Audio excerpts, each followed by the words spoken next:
Assalamualaikum warahmatullahi wabarakatuh. Nama saya Muhammad Habibi. Di sini saya akan menjelaskan chapter 8 yaitu forecasting ataupun peramalan. Apa itu forecasting? Forecasting adalah kegiatan peramalan ataupun memprediksi segala hal yang terkait dengan produksi, penawaran, permintaan, dan penggunaan teknologi dalam sebuah industri atau usaha.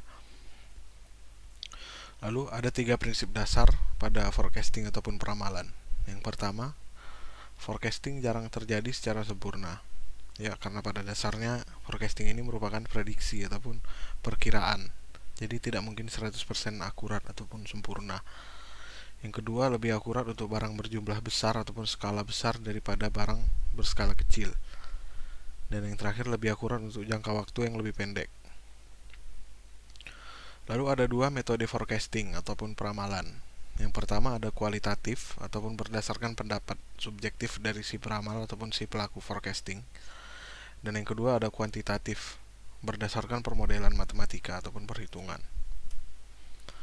Lalu ada 5 langkah proses forecasting yang harus kita lalui. Yang pertama, memutuskan apa yang hendak diperkirakan ataupun apa yang mau kita ramal. Yang kedua, evaluasi terlebih dahulu dan analisis data yang pantas.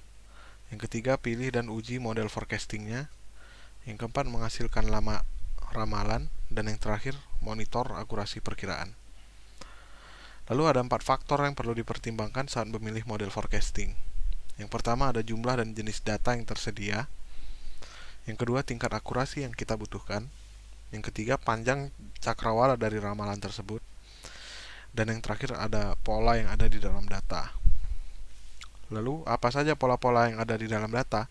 Di sini bisa kita lihat ada 4 pola dasar data. Yang pertama ada level ataupun bisa disebut juga horizontal, merupakan permintaan stabil yang berfluktuasi di sekitar mean. Bisa dilihat gambarnya di situ. Yang kedua ada trend, yakni data meningkat atau menurun dengan stabil dari waktu ke waktu ataupun mengikuti tren. Ketika trennya mulai tidak ngetrend maka datanya akan turun, begitupun sebaliknya. Yang ketiga ada musiman ataupun musim mempengaruhi tingkat permintaan. Dan yang terakhir ada siklus, pergerakan data ke atas dan ke bawah dalam periode waktu yang lebih lama.